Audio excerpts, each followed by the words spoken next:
우리 오늘 같이 나눌 말씀은 데살로니가 전서 3장에 있는 말씀입니다. 데살로니가 전서 3장에 있는 말씀.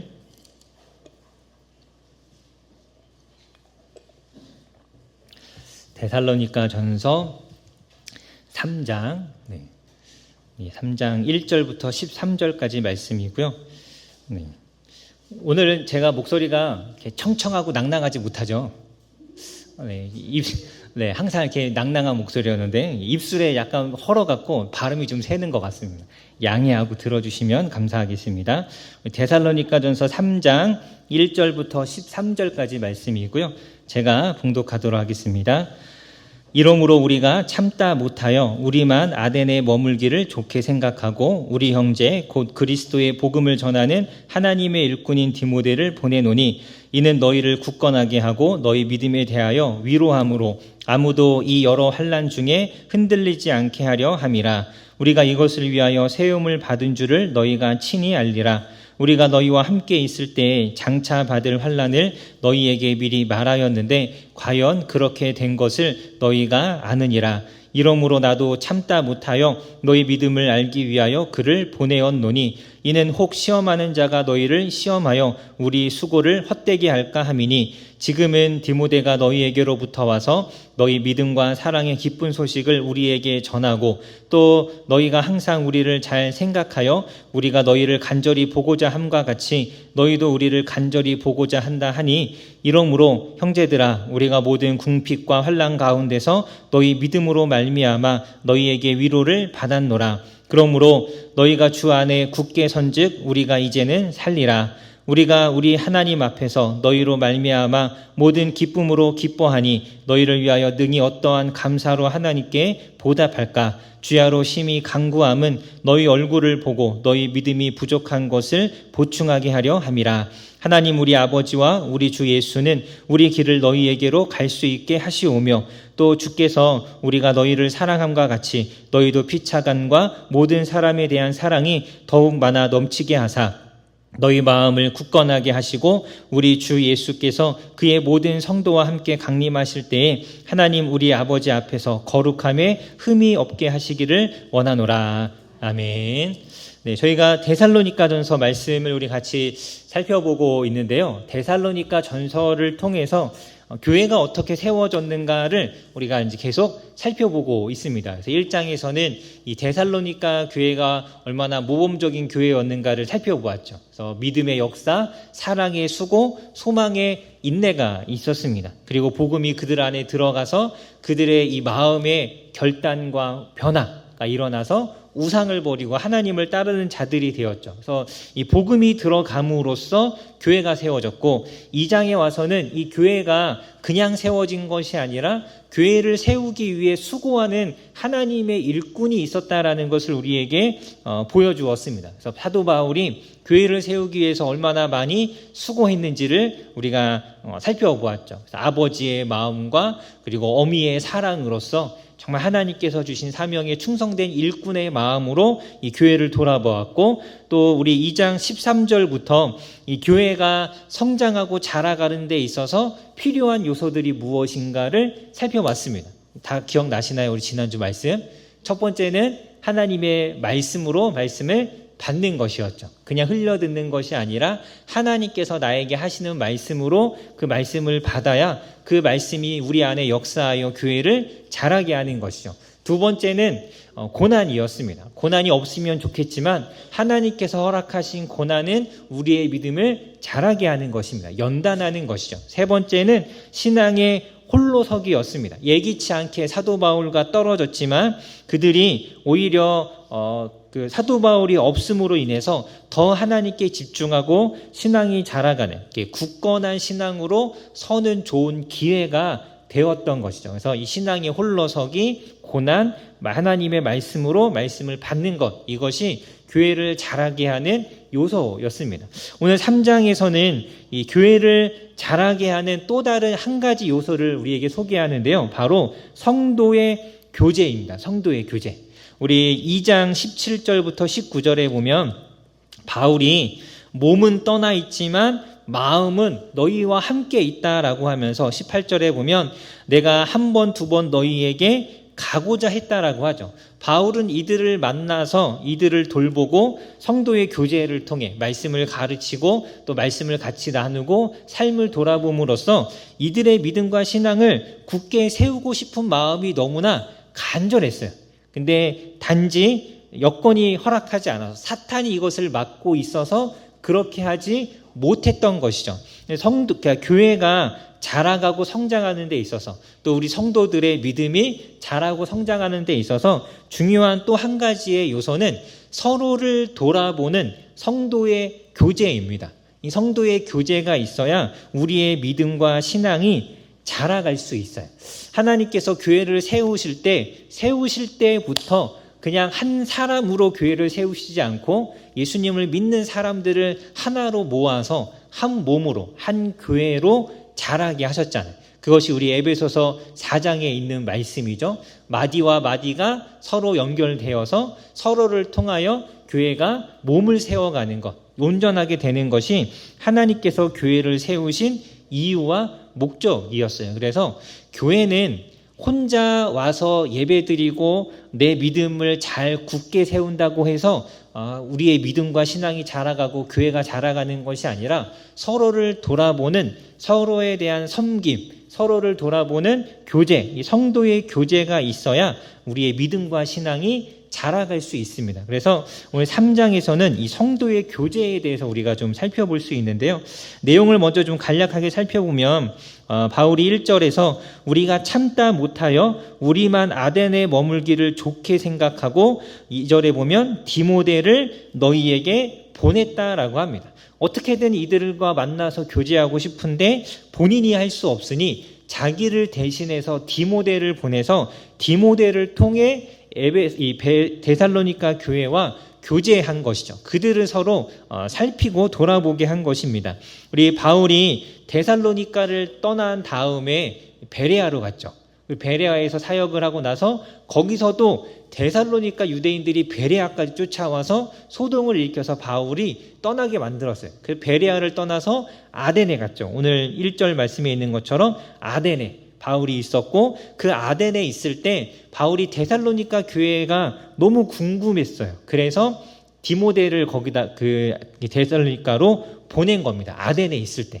그리고 나서 아덴을 떠나서 바울이 고린도에 갔고 그 고린도에 있을 때 아덴에 갔던 데살로니가에 갔던 이 디모데가 고린도에 있는 바울에게 와서 데살로니가 교회의 소식을 전해준 거죠. 그래서 지금 고린도에서 이 편지를 쓰고 있는 겁니다. 그래서 이렇게 디모데를 대신 보냈고 3절에 보면 여러 환난 중에 그들이 흔들리지 않도록 하기 위해서 그들의 믿음을 굳건히 세우기 위해서는 돌보는 자가 필요했던 거예요. 4절에 보면 이미 고난이 있을 것이라는 것을 이야기했었습니다. 그러니까 새롭고 놀라운 것이 아니라 이미 예상할 수 있었던 것이지만 그래도 흔들리지 않기 위해서는 누군가의 도움이 필요했던 것입니다. 그래서 5절에 디모데를 너희에게 보냈다라고 하죠.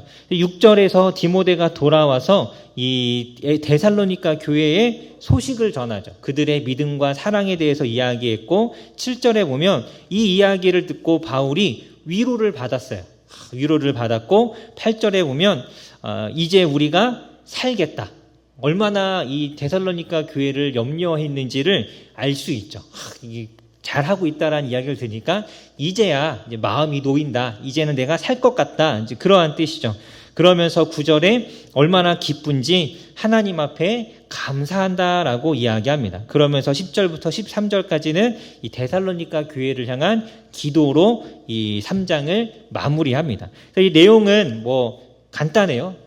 성도의 교제를 위해서 디모데를 보냈고 디모데가 다녀와서 너희의 소식을 들려주었는데 그로 인하여서 큰 위로를 받았다라고 이야기하죠.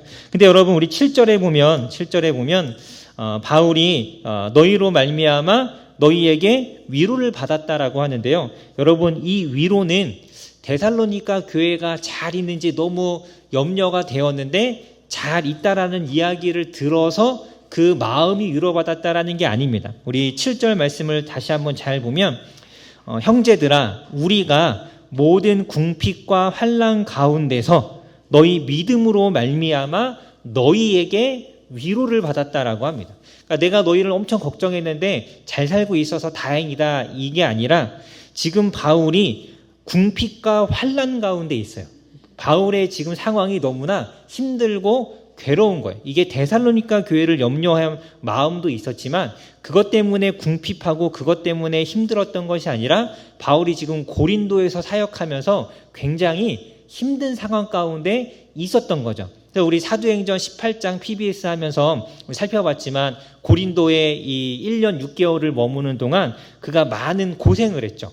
그래서 낮에는 일하고 또 저녁에는 말씀을 전하고 안식일에 가서 회당에서 복음 전하고 정말 피곤한 삶을 살았고 또 밤에 하나님께서 환상 중에 나타나셔서 두려워하지 말아라 라고 말씀하실 만큼 바울은 고린도에서 굉장히 궁핍하고 힘든 시간을 보내고 있었습니다. 그래서 고린도전서 16장에도 보면 내가 너희에게 있을 때 심히 두렵고 떨었다라고 이야기합니다. 그러니까 바울은 지금 굉장히 힘든 시간을 보내고 있는데 그런데 이 바울의 힘든 상황 가운데 바울의 마음을 위로했던 게 무엇이냐면 데살로니가 교회 성도들이 신앙이 굳건하게 잘 세워져 있다라는 그 소식이었던 거예요. 여러분 우리가 이 땅을 살아가면서 이 다른 사람 교회와 상관없이 우리 이 땅에서 많은 고생을 하잖아요. 얼마나 삶이 힘들고 괴로워요. 우리가 죽기까지 우리를 힘들게 하는 일들은 끊임없이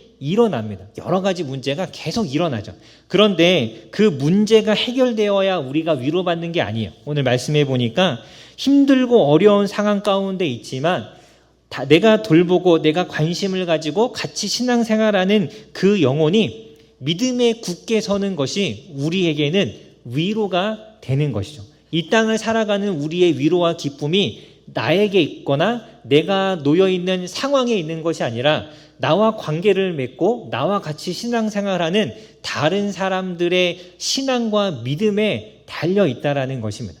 여러분 하나님께서 이 고된 세상을 살아가는데 우리에게 주신 위로와 기쁨 중에 하나가 바로 영혼을 돌보는 거예요. 성도의 교제 안에 우리에게 위로와 힘이 있는 것입니다. 그래서 이 성도의 교제는 믿음을 자라가게 하고 신앙이 자라가게 하고 교회가 자라가는 데 있어서 굉장히 중요한 요소입니다. 이 성도의 교제를 하는 데 있어서 오늘 3장에 보면 꼭 필요한 두 가지가 있어요. 성도의 교제가 되려면 두 가지가 필요한데 그것을 좀 살펴보도록 하겠습니다. 첫 번째는 성도의 교제를 하는 데 있어서 반드시 필요한 것 첫 번째는 무엇이냐면 바로 사랑입니다. 사랑. 서로를 향한 관심이라고 할 수 있어요. 서로에 대한 관심, 이 사랑이 반드시 필요합니다. 오늘 본문에 보면 데살로니가 교회를 이 바울이 얼마나 사랑했는지 그들에게 얼마나 많은 관심이 있었는지를 우리가 알 수 있는데요. 3장 1절에 보면 이렇게 되어 있죠. 우리가 참다 못하여서 데살로니가에 너무 가고 싶은데 갈 수 없어요. 그들이 너무 궁금한데 가지 못하니까 견딜 수가 없는 거예요. 그래서 견디다 못해서 디모데를 보낸 것이죠. 5절에도 보면 또 나옵니다. 이러므로 나도 참다 못하여서. 그러니까 너무 이 데살로니가 교회를 생각할 때 견딜 수 없는 그들이 정말 어떻게 지내는지 그들이 정말 큰 어려움 가운데 있는 것을 보고 나왔는데 그 가운데 그들이 잘 있는지 믿음을 정말 지키고 있는지 내가 어떻게 그들을 도와줘야 하는지가 너무 궁금하고 너무 그것이 알고 싶어서 견딜 수 없는 마음이 이 바울 안에 있었던 것입니다. 그러니까 서로를 돌아보는 건 그냥 되는 것이 아니라 서로를 향한 사랑이 있어야 성도의 교제가 가능한 것이죠.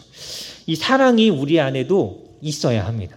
서로를 향한 사랑이 있어야 서로를 돌아보겠죠. 사랑의 반대가 무엇이에요? 무관심이잖아요. 무관심. 아무런 관심을 갖지 않는 것. 서로에게 관심이 없는 교회는 사랑이 없는 교회입니다. 사랑이 없는 것. 나만 내 신앙만 내가 예배 드렸고 내가 성경 공부했고 내가 봉사했고 이것만 생각하면 여러분 반쪽짜리 신앙생활을 하는 거예요. 정말 이 신앙의 가장 중요한 것은 서로를 사랑하여서 서로를 돌보는 성도의 교제가 있는 것입니다. 그런데 여러분, 이 사랑이 우리 안에 막 사랑하는 마음이 막 넘쳐서 막 서로를 막 돌아보면 좋겠지만 그런 사랑의 마음이 막 저절로 막 생기나요? 오늘 처음 본 사람인데 막 처음 봤는데 원일교회야? 너무 사랑스러워. 이렇게 되지 않잖아요. 그냥 우리는 이렇게 정말 서로 다른 인생을 살다가 어쩌다 만난 사람들이고 한 주일을 살아가면서 7일 동안 6일 동안 내 마음대로 내 주변의 사람들과 어울려 살다가 일주일에 한 번 보는 사람인데 여러분 그냥 본 사람 이렇게 보면서 사랑이 갑자기 막 뜨겁게 생긴다라는 건 사실 그건 말이 안 되는 일이죠. 그렇지만 그럼에도 불구하고 우리가 이 사랑이 있어야 돼요. 그렇기 때문에 더더욱 사랑이 필요하죠. 그래서 사랑의 마음이 내 안에 생겨서 사랑을 하는 것이 아니라 사랑을 해야겠다라는 마음을 품어서 사랑을 해야 하는 것입니다. 마음이 생겨서 사랑을 하는 것이 아니라 사랑을 해야 하기 때문에 사랑을 하는 곳이 교회인 거예요. 우리 예수님께서 말씀하셨잖아요. 내가 너희에게 새 계명을 주노니 서로 사랑하라죠. 사랑은 내가 능동적으로 해야 하는 것입니다. 성경의 사랑은 반드시 능동적으로 내가 하는 거예요. 가만히 있는데 그런 사랑의 감정이 막 내 안에 저절로 생긴 걸 사랑이라고 말하지 않아요. 그것도 사랑이긴 하지만 성경에서 말하는 거의 대부분의 모든 사랑은 그 사람을 향한 사랑의 능동적 행위들을 의미합니다. 사랑은 하는 것이에요. 내 마음에 따라서 내 감정에 따라서 사랑했다가 사랑하지 않는다면 교회 안에는 사랑을 할 수가 없어요. 사랑을 할 수가 없죠. 여러분 가족도 가족이니까 사랑하는 거지. 그냥 그 사람 내 가족이 아니면 사랑하겠습니까? 얼마나 모나고 흠 있고 나랑 잘 안 맞고 다투는 게 얼마나 많아요. 그냥 가족이 아니면 사랑할 수 없는 관계이거든요. 가족이니까 사랑하는 것이고 마찬가지로 하나님 안에 한 교회가 되었기 때문에 우리가 서로를 사랑해야 합니다. 예수님께서 새 계명을 주노니 너희가 서로 사랑하라라고 말씀하실 때는 감정적인 사랑, 막 뜨거운 마음으로 연모하라라고 하신 말씀이 아니라 사랑의 행위를 하라고 섬기라고 주님께서 말씀하신 것이죠. 그래서 여러분 우리가 교회에 오면 우리가 정말 일주일 동안 예배를 준비하면서 하나님 앞에 내 자신을 깨끗하게 하면서 나의 신앙을 바르게 세우기 위한 노력과 수고도 해야 하지만 반드시 여러분 우리는 교회에 모였을 때 서로를 돌아보는 성도의 교제를 해야 합니다. 그 교제가 있어야 내 믿음도 자라고 교회도 자라가는 것이죠. 여러분 교회가 한 사람만 열심히 수고한다고 세워지지 않아요. 반드시 서로가 함께 세워가는 것이 교회예요. 교회. 그래서 여러분 우리가 우리 스스로를 잘 돌아보아야 합니다. 여러분에게는 사랑의 수고가 있으신가요? 여러분 이렇게 좀 다른 사람에게 관심이 좀 있으십니까? 나만 내 신앙생활 나도 힘들고 나도 이번 주 피곤했는데 막 교회 와서 내가 막 다른 사람까지 막 신경 써야 되나 이런 마음에 그냥 내 예배 드리는 것만 챙긴다면 여러분 그것은 온전한 신앙이라고 할 수가 없는 거죠. 서로를 향한 사랑이 있어야 합니다. 여러분 제가 이렇게 이 말씀을 좀 준비하면서 과연 내가 교회에서 사랑을 받았었나? 라는 생각을 조금 한번 해봤어요. 내가 과연 물론 이제 제가 사랑을 준 것도 생각해야 되는데 저도 인간이다 보니까 내가 사랑을 받았나가 먼저 생각이 나더라고요. 그래서 가만히 처음에 생각했을 때는 별로 사랑받지 못했던 것 같더라고요. 중고등부 이렇게 다니면서 항상 저는 중고등부 이렇게 그 중심의 무리에 들지 못하는 사람이었거든요. 내가 교회 왔는지 안 왔는지 별로 아무도 관심이 없었던 것 같아요. 그래서 사랑을 못 받았네 싶다가도 가만히 보면 정말 이렇게 아끼고 사랑해주는 좋은 분들이 있었더라고요. 기억에 남아요. 잊혀지지가 않아요. 유치원 때인데 유치부 다닐 때인데도 저 군인교회를 계속 아버님 군인교회를 다녔잖아요. 군인들이 주일학교 교사니까 이분들이 할 수 있는 게 얼마나 많겠어요. 별로 없거든요. 근데 그때 그 주일학교 선생님한테 받았던 편지 그게 잊혀지지가 않아요. 그 편지의 내용과 그분의 얼굴 잊혀지지가 않고 주일학교 유치부뿐만 아니라 주일학교 때도 항상 교회 가면 친구들 아니면 그 아이들의 무리에 끼지는 못했지만 항상 저를 이렇게 따뜻하게 반겨주시던 선생님들이 있었어요.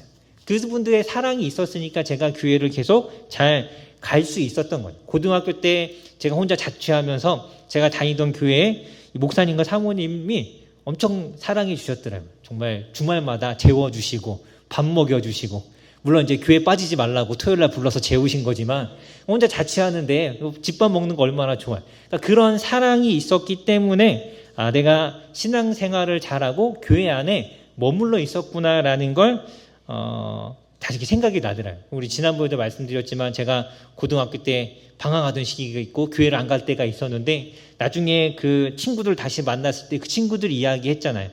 우리가 너 때문에 얼마나 기도했는지 아냐고. 교회 안 가는 그 시간 동안 나를 위해서 잊지 않고 기도해줬던 친구들의 사랑이 있었기 때문에 제 믿음과 신앙이 교회 안에 머물러 있을 수 있었던 겁니다. 여러분, 이런 사랑이 있어야 우리의 믿음과 신앙이 자라가는 거죠. 그래서 우리 이렇게 둘러보시면 한번 옆에 보시면 한번 볼까요? 다 사랑이 필요한 사람들이에요. 누군가의 관심이 필요하죠. 저기 앉아갖고 막 딴짓하고 있는 저 아이들도 너무나 관심과 사랑이 필요한 애들이에요. 애들이 왜 떠들어 장난쳐 이렇게만 생각할 것이 아니라 쟤들에게 사랑이 필요하구나라는 마음을 가지고 우리가 서로를 돌아볼 수 있어야 합니다. 여러분, 지금 저와 여러분이 살아가는 시대는 우리가 이제 흔히 이야기하잖아요. 사랑이 목마른 시대라고. 많은 사람들이 너무 사랑에 갈급해요. 의외로 이상하게 사람들 스스로가 인간관계를 막 피곤하다고 단절하고 정말 소수의 인원과만 친하게 지내거나 아니면 자기와 어떤 관심사가 비슷한 사람들하고 어울리면서도 그 안에서 공허함을 느끼고 사랑에 목마른 사람들이 요즘 시대의 사람들이죠. 예수님도 말씀하셨잖아요. 마지막 때에 사랑이 식을 것이다. 정말 사랑이 많은 시대를 살아가죠. 우리 온라인상에 여러분 잘 알잖아요. 뭔가 하나만 그 사람의 흠이 딱 올라오면 얼마나 사람들이 물어 뜯어요. 그 사람이 정말 죽기까지 물어 뜯어도 사람들이 멈추지 않잖아요. 얼마나 이 사랑이 없는지가 그런 것을 통해서 그대로 다 드러납니다. 사람들이 SNS에 자기 사진을 올리고 자기 일상을 올리면서 그것을 사람들이 보고 좋아요를 눌러주고 하트를 눌러주면 막 좋아하잖아요. 왜 그래요?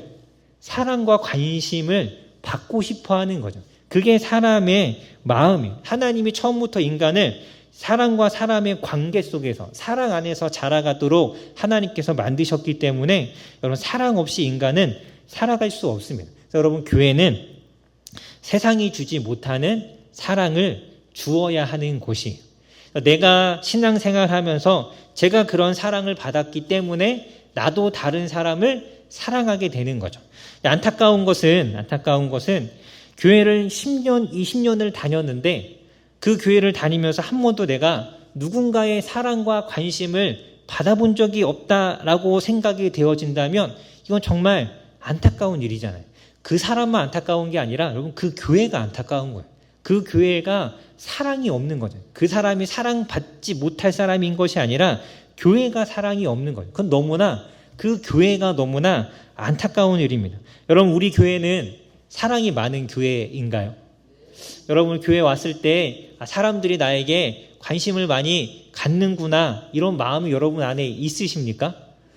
네, 몇 명 안 계시잖아요. 네, 우리 교회에 이렇게 사랑이 넘치는 교회가 아닌가 봐요. 더 많은 관심이 필요합니다. 여러분, 우리 교회에 정말 관심과 사랑이 필요한 사람들이 너무 많아요. 몸이 아프신 분들, 마음이 아픈 사람, 그 마음에 깊은 상처가 있어서 위로가 필요한 사람들, 삶이 너무 고돼서 힘들게 살아가는 사람, 외로운 사람, 영적인 힘이 없어서 신앙적으로 자라지 못하고 헤매는 사람, 이런 사람들이 우리 안에 너무나 많이 있습니다. 그럼 우리가 서로를 조금 더 돌아보아야 합니다. 여러분, 다시 한번 옆에 있는 분들 이렇게 돌아보세요. 봐보세요. 여러분이 사랑을 해 주어야 할 사람들입니다. 사랑의 교제가 있어야 하는 것이죠. 우리가 정말 교회가 건강하면 사랑하는 사람이 많아요. 사랑하는 사람이 많아서 누가 그 교회를 가도 사랑과 돌봄을 받게 되죠. 그 사랑과 돌봄을 받으면 여러분, 마음의 아픔이나 상처들이 치유되고 힘들었던 마음이 다시 힘을 얻죠. 그 회복이 되면 그러면 그 사람도 어떻게 돼요? 다른 사람을 돌아보고 사랑하게 되거든요. 근데 제일 힘들 때가 사랑하는 사람은 없는데 사랑받고 싶은 사람만 많을 때 이건 서로 힘들어요. 서로 만나면 다 자기 이야기만 해요. 사랑받고 싶으니까. 여러분, 우리도 사랑받고 싶은 마음이 있지만 누군가가 여기 있는 사람들이 다 사랑이 필요한 사람이라면 우리가 먼저 사랑을 하는 사람이 되어야 합니다. 사실 사랑을 받아야 사랑을 할 줄 아는 것도 배우는 것이지만 우리가 어떻게 하면 저 사람을 더 사랑할 수 있는가, 어떻게 하면 저 사람을 더 잘 도와줄 수 있는가를 좀 고민하고 생각하고 서로를 돌아보기 위해서 힘쓰는 그런 교회가 되어야 합니다. 누군가는 먼저 사랑을 실천해야 그 사랑을 받은 사람이 그 사람이 자라서 또 다른 사람을 사랑하는 사람이 될 수 있겠죠. 그리고 여러분, 사실 우리가 교회를 다니면서 사랑을 못 받은 것 같아라고 생각할 수 있지만 여러분, 사실 우리는 이미 큰 사랑을 받았잖아요. 누구에게 받았습니까? 예수님에게 받았잖아요. 자격도 없고 뭐 아무것도 없는 그런 조건도 없는 그런 사랑을 우리가 예수님으로부터 이미 받은 거예요. 여러분, 이런 사랑을 내가 받았는데 나는 그 사랑이 뭔지 모르겠고 난 그런 마음도 안 생기고 친하지도 않고 나랑 잘 맞지도 않고 그래서 별로 관심을 두지 않는다라는 것은 여러분 정말 그 사람에게 안타까운 일입니다. 여러분, 우리가 정말 내가 하나님으로부터 사랑받은 것이 맞다면 여러분, 이제는 우리도 다른 사람을 사랑하는 사람이 되어야 합니다. 어떻게 지내는지, 말씀 공부는 잘하고 있는지, 믿음에 어떤 고민은 없는지, 기도 제목은 무엇이 있는지 이런 것들을 자꾸 이렇게 좀 다가가서 물어보고 살피고 관심을 가져야 합니다. 쑥스럽다고 가만히 있지 말고 다가가야죠. 우리 지난번에도 우리 데살로니가전서 설교하면서 이 사랑의 수고 이 부분 하면서 제가 이야기했었잖아요. 우리 1년 안에 모든 성도들을 한 번씩 만나서 밥을 한 번씩 먹겠다. 이런 것들이 우리의 좀 이렇게 목표가 어떤 이런 소망함들을 가지셨으면 좋겠어요. 그런 사랑이 필요한 사람들을 하나님께서 우리에게 보여주신 겁니다. 여러분, 우리 오늘 말씀에 보면 3장 2절에 보면 디모데를 소개하는데 내가 디모데를 보낸다고 하면서 디모데를 소개하죠. 2절에 보면 그리스도의 복음을 전하는 하나님의 일꾼인 디모데를 보낸다라고 이야기합니다. 여러분, 디모데가 처음부터 훌륭한 하나님의 일꾼이 아니었어요. 하나님의 일꾼이라고 이제 디모데를 소개하는데 그도 그냥 자기 신앙 정말 잘 챙기는 그런 평범한 청년이었죠. 그런데 그가 바울을 만나서 바울과 함께 하면서 사랑의 돌봄이 무엇인지, 말씀이 무엇이고 복음 전하는 것이 무엇이고 사명이 무엇인지를 그도 경험하고 그도 받고 하면서 자라간 거예요. 하나님의 일꾼으로서 다른 사람을 돌볼 수 있는 사람이 된 것이죠. 그래서 우리 디모데에게 디모데후서 2장에서 바울이 디모데에게 편지를 쓰면서 이렇게 이야기하잖아요. 내가 많은 증인 앞에서 내게 들은 바 충성된 사람들에게 이 복음을 부탁하라라고 합니다. 그들이 또 다른 사람들을 가르칠 수 있을 것이다. 바울이 디모데를 가르쳤고 디모데가 이제는 다른 사람들을 가르치고 그러면 그 사람들도 또 다른 사람들을 가르칠 것이라고 하죠. 사랑을 내가 전하면 그것이 자라서 또 다른 사람을 사랑하게 하고 그 사랑받은 사람이 또 자라서 또 다른 사람을 사랑하게 하는 것, 그것이 교회입니다. 그래서 교회는 사람들이 모이면 모일수록 더 많은 사랑이 보여져야 되고 더 많은 사랑이 나타나야 하는 것이죠. 여러분, 우리가 사랑하는 사람들이 되었으면 좋겠어요. 관심을 조금 더 많이 가지셨으면 좋겠습니다. 여러분, 우리 주일학교 생각하면 마음이 참 아파요. 우리 주일학교뿐만 아니라 우리 항상 기도하지만 30대, 40대의 젊은 세대들을 위해서 열심히 기도하는 이유도 그들에게 관심이 필요해서이잖아요. 여러분, 대한민국에 주일학교가 없는 교회가 대략 한 50에서 60% 정도가 된대요. 네, 영화가 없고 유치부 아이들이 없는 교회는 우리 교단만 하면 80%가 넘대요. 80%가. 여러분, 2021년도의 조사에 의하면 주일학교 없는 교회가 25%였거든요. 여러분, 5년 사이에 60%가 됐어요. 교회가 점점 아이들을 잃어가잖아요. 우리의 사랑과 관심이 이들에게 더 많이 필요하다라는 이야기예요. 더 많은 관심을 기울여야 이들이 믿음 안에서 자라갈 수 있는 거예요. 더 많은 사랑이 필요한 때인 거죠. 사랑을 먹고 교회는 자라가는 거고 아이들도 마찬가지죠. 젊은 세대도 마찬가지입니다. 30대, 40대, 50대. 요즘 교회에서 제일 힘든 세대가 50대, 60대라고 하더라고요. 밑으로는 사람이 없고 위로는 다 어르신들이라 너무 고생하는 거예요. 이들에 대한 관심도 필요하고 그렇기 때문에 그 아래 세대에 대한 관심이 더 많이 필요한 거예요. 여러분 그냥 우리 교회에 젊은 사람이 있네 참 좋다 하고 끝나면 절대 안 돼요. 그 사람들에게 관심을 가져요. 그러니까 그 젊은 세대들이 아이들이 교회 오면 너무 행복하고 너무 좋아야 이렇게 사랑을 받는구나 느껴야 또 다른 누군가를 데려올 수 있는 거잖아요. 사랑받는다고 느껴야 우리가 그들이 이 교제 안으로 더 많은 사람을 인도할 수 있는 것입니다. 그래서 여러분 우리가 원일교회가 제가 좀 길게 이야기했는데 더 사랑이 많아졌으면 좋겠습니다. 내가 사랑을 받았는가를 따지기 전에 우리가 먼저 사랑하시는 여러분 되시기를 간절히 소망합니다. 또 성도의 교제에 있어서 중요한 것 또 한 가지, 두 번째는 바로 말씀이에요. 말씀. 이건 이미 우리가 잘 알고 있는 거죠. 우리 2장 13절에서 말씀을 하나님의 말씀으로 받아야 교회가 성장할 수 있다라는 걸 이미 우리가 살펴보았죠. 말씀은 너무나 중요한 겁니다. 오늘 바울이 디모데를 보낸 이유도 바로 그들에게 말씀을 전하고 가르쳐서 그들의 믿음을 굳게 세우기 위해서 디모데를 보낸 것이죠. 우리 3절에 보면 아무도 이 여러 환난 중에 흔들리지 않게 하려 함이라. 이 고난과 환난에 흔들리지 않고 믿음을 굳게 세우기 위해서는 말씀이 필요합니다. 그래서 말씀을 가르치는 사람을 바울이 보낸 것이에요. 여러분 성도의 교제는 말씀이 있어야 성도의 교제인 거예요. 그냥 마음이 잘 맞는 사람들끼리 만나서 그냥 일주일 동안 어떻게 지냈는지 막 이야기하고 자기가 느꼈던 거 생각했던 거 막 이런 거 이야기하는 게 교회 안에서 모인다고 해서 성도의 교제가 아닙니다. 예수님을 믿는 사람들이 모인다고 해서 그게 성도의 교제고 믿지 않는 사람들이 모이면 세상의 교제냐? 아닌 거예요. 그 모임 안에 무엇이 중심이 되고 무엇이 있느냐에 따라서 성도의 교제가 되고 아니기도 한 거죠. 그것은 바로 말씀이죠. 진리의 말씀이 그 안에 있을 때 그것이 참된 신앙의 교제가 되는 거예요. 그 안에 성장이 있고 성숙이 있는 거죠. 여러분 믿는 사람들이 모여서 그냥 세상 이야기, 돈 이야기, 드라마, 영화 이런 것만 여러분 이야기하다가 마지막에 그래도 우리 기도 제목 이야기하고 기도합시다. 그리고 여러분 헤어지면 그게 성도의 교제일까요? 물론 이제 기도 안 한 것보다야 낫겠지만 그 세상 이야기 실컷 하다가 마지막에 기도한다고 해서 그것이 성도의 교제냐? 아니죠. 여러분 그런 모임 아무리 가봐야 그 안에서 신앙의 성장과 믿음의 자람이 있겠습니까? 아무것도 없거든요. 성도의 교제라는 건 결국 서로를 돌아봄으로 믿음을 세우는 것인데 오늘 말씀에 있는 것처럼 흔들리지 않고 굳게 하는 것인데 그러기 위해서는 반드시 말씀이 있어야 합니다. 여러분 사람들은 자기랑 잘 맞는 사람과 어울리기를 좋아해요. 왜냐하면 편하거든요. 성향이 비슷하고 관심이 비슷하면 이야기하기가 편하잖아요.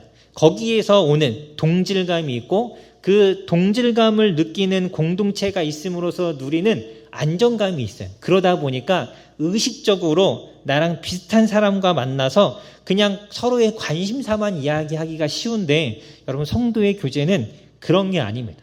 믿음이 연약한 사람들을 만나서 말씀으로써 서로를 격려하고 세워가는 것이 그것이 참된 성도의 교제인 거죠. 그래서 여러분 그런 거 있잖아요. 우리 성도의 교제 같은데 그런 게 있어요. 만났는데 집사님 이번 주 PBS 하셨습니까? 그러면 아니요 저 바빠서 잘 못했어요. 그러면 너무 다행이에요. 저도 못했는데 막 서로 안심이 돼요. 이건 성도의 교제가 아닌 거예요. 같은 동질감에 위로는 받겠지만 신앙의 성장이 없잖아요. 그건 성도의 교제가 아닌 거예요. 그게 아니어야죠. 네 이거 좀 못했는데 괜찮다고 우리 말씀 나누면서 거기에서 또 힘을 얻으라고 다음 주에 잘해오면 된다고. 여러분 이렇게 가야죠. 집사님도 못하셨군요. 다행입니다. 저도 못했습니다. 여러분 이런 건 아닙니다. 이런 건 성도의 교제가 아닙니다. 반드시 그 안에 말씀이 있어야 되고 말씀으로서 서로를 세우는 게 있어야 됩니다. 여러분, 우리가 PBS를 하고 있는데 소그룹을 통해서 나눔을 하고 있잖아요. 여러분, 이 소그룹을 하고 그것을 그 안에서 말씀을 가지고 나누는 이유는 한 가지, 그것이 성도의 교제이고 그것이 있어야 우리의 신앙이 자라기 때문이죠. 여러분, 그게 없으면 신앙은 절대 자랄 수 없습니다. 우리가 말씀을 공부하고 PBS를 하는 건 여러분, 제가 여러분을 괴롭게 하려고 숙제를 드린 게 절대 아니에요. 여러분, 항상 말씀드리지만 숙제로 하는 게 절대 아닙니다. 한 목사님이 이러한 그 툴을 주셔갖고 어떻게든 그 빈칸을 막 다 채워야지 하는 이런 마음으로 해야 하는 것이 아니라 그 말씀을 우리가 깊이 묵상하기 위한 그 도구들이잖아요. 말씀을 묵상하는데 잘 없으면 거기 있는 대로 한번 찾아보고, 말씀을 묵상하는데 잘 모르겠으면 거기 있는 대로 한번 살피는 거예요. 그것을 위해서 도구 PBS라는 방식이 있는 것이지, 그것을 어떻게든 빈칸을 채우는 게 목적이 절대 아닙니다. 여러분, 말씀을 내가 공부하고 묵상함으로써 이 말씀의 깊이와 말씀의 은혜와 말씀에서 깨닫는 그 하나님의 그 사랑, 이런 것들이 우리 마음에 먼저 있어야 이걸 다른 사람한테 나누고 싶잖아요. 여러분, 내가 뭘 찾았는지를 알려주는 게 아니에요. PBS 나눔은 내가 받은 은혜를, 내가 깨달은 하나님에 대한 사랑을, 하나님에 대한 것을 알려주고 싶은 거. 그러니까 그 깨달은 거, 은혜가 있으니까 내가 은혜를 받았고 정말 하나님의 말씀의 의미가 이런 것이었구나 막 놀랍게 경험하고 나니까 이걸 막 알려주고 싶은 거고, 또 다른 사람은 도대체 무엇을 깨달았을까가 궁금한 거죠. 그래서 막 듣고 싶고, 그게 우리 모임, 그 성도의 교제인 것입니다. 여러분, 지난주에도 말씀드렸지만 저희 아내와 저는 따로 PBS 나눔하는 시간은 없어요. 근데 여러분, PBS를 대충 언제 하는지 알잖아요. 그럼 궁금해요. 물어봐요. 오늘 PBS 했어?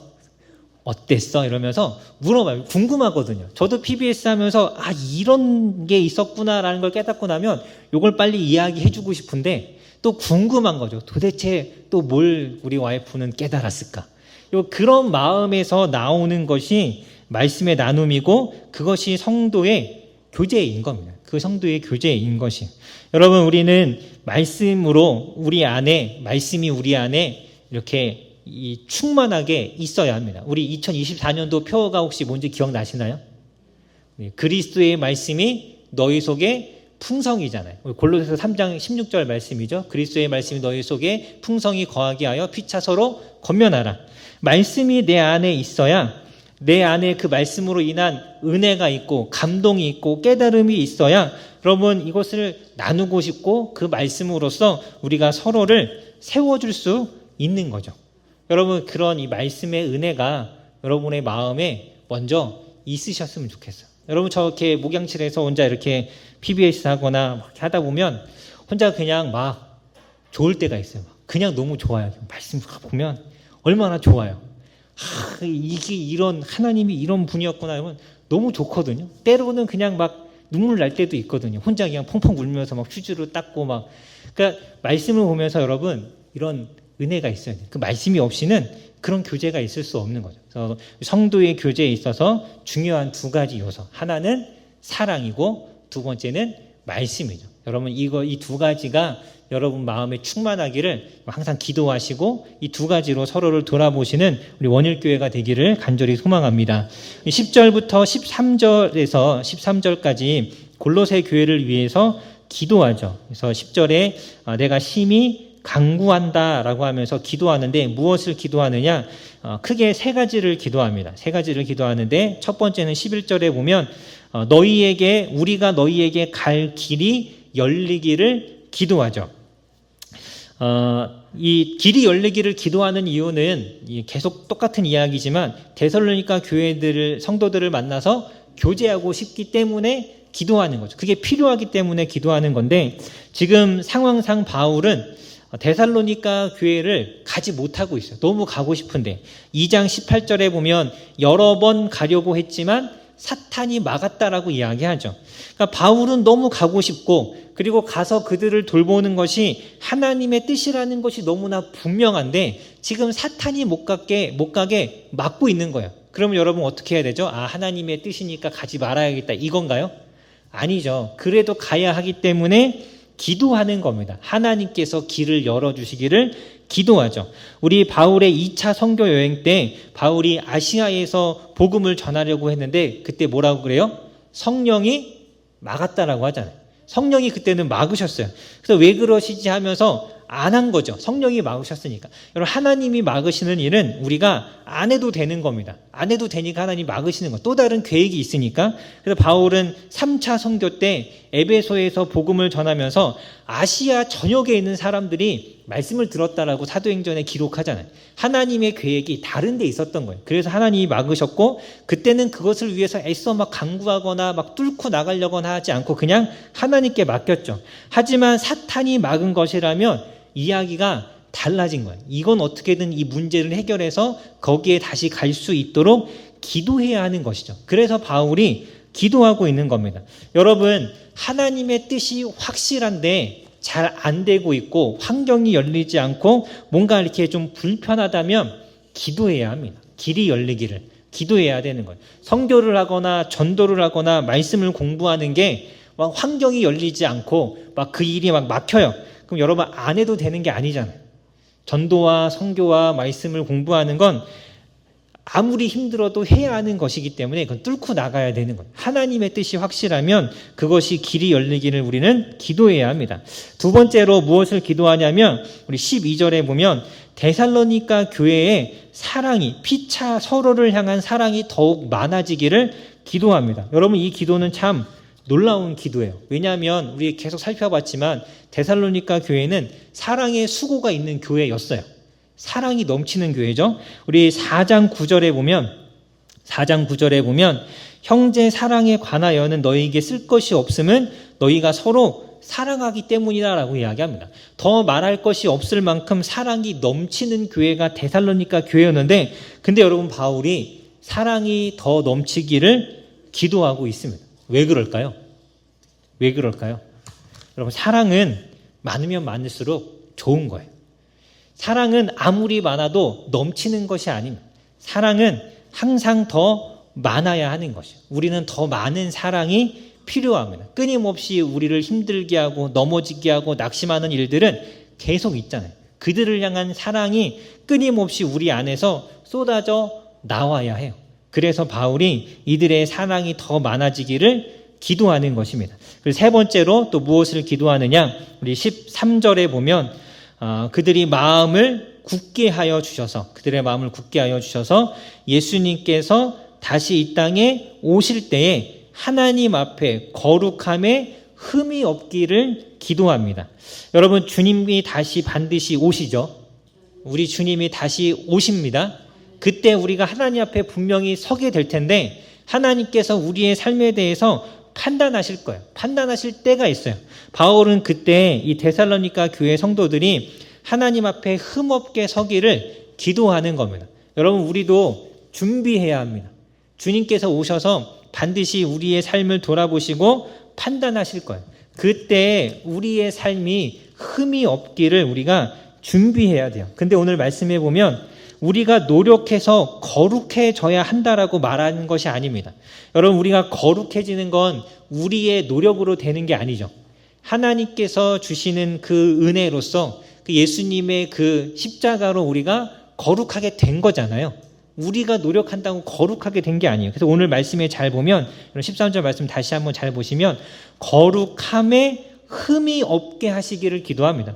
거룩해지기를 기도하는 것이 아니라 우리가 받은 그 거룩함에 합당하게 그 거룩함에 흠이 나지 않도록 우리가 그 거룩함에 맞는 거룩한 삶 살아가기를 기도하는 것이죠. 여러분, 우리가 하나님 앞에 거룩하고 의롭게 된 자들이라는 것을 기억하고 그 하나님의 부르심에 흠이 되지 않는 삶을 살기 위해서 힘써야 합니다. 거룩함에 흠이 되지 않도록. 그러니까 우리의 행실이 정결해야 한다라는 이야기죠. 우리가 노력한다고 내가 거룩해지는 것은 아니지만 내가 막 애쓴다고 내가 막 깨끗한 사람이 되는 것은 아니지만 하나님이 나를 깨끗하게 하신 것에 흠이 생기지 않도록 말씀대로 살기 위해 힘써야 한다라는 이야기입니다. 그런데 여러분, 그 노력과 수고조차 사실 우리가 결단한다고 되지 않아요. 우리가 작심삼일이라고 하잖아요. 막 결단하고 결심한다고 되지 않죠. 그래서 바울이 기도하기를 13절에 보면, 다시 한번 보면 13절에 너희 마음을 굳건하게 하시기를 기도하며, 우리가 마음을 먹었지만 우리의 마음을 하나님께서 굳게 하셔서 흔들리지 않게 하셔서 하나님 앞에 그 거룩함에 흠이 없는 삶을 살기를 기도하는 것이죠. 여러분, 우리의 마음이 굳건해진다라는 건 무엇이냐면 하나님만 바라본다라는 것이죠. 흔들림 없이 주님만 바라본다라는 이야기입니다. 시선을 다른 데로 빼앗겨서 세상의 쾌락을 바라보거나 세상의 돈을 바라보는 것이 아니라 정말 어떠한 상황이 되어도 하나님만, 예수님만 바라보면서 살아간다라는 것이죠. 그게 굳건한 마음이죠. 여러분, 우리가 항상 이것을 기도해야 합니다. 우리의 마음이, 우리의 시선이 하나님께만 향하여서 흔들리지 않기를, 우리가 그런 마음의 변함이 없기를, 우리가 주님을 바라보면서 나를 사랑하셨던 그 사랑을 내가 다시 한번 느끼고 사랑할 수 있으려면 주님을 또 바라보아야 하는 것이죠. 자, 여러분, 우리가 이 기도, 서로 만나서 교제하기를, 사랑이 넘치기를, 주님 오실 때 거룩에 흠이 없게 서기를 기도하는 이 바울의 모습을 보면서 우리도 이러한 기도로서 서로를 위해서 어떻게 하면 내가 저 사람을 더 만날 수 있는지 만나게 해주시기를 기도하고, 그 사람을 향한 사랑이 넘치기를 기도하고, 또 하나님 앞에 그 사람이 믿음에 굳게 서기를 기도하면서 여러분 사랑으로 또 말씀으로 서로를 다 더 잘 섬겨주시는 우리 원일교회가 되시기를 주님의 이름으로 간절히 소망합니다.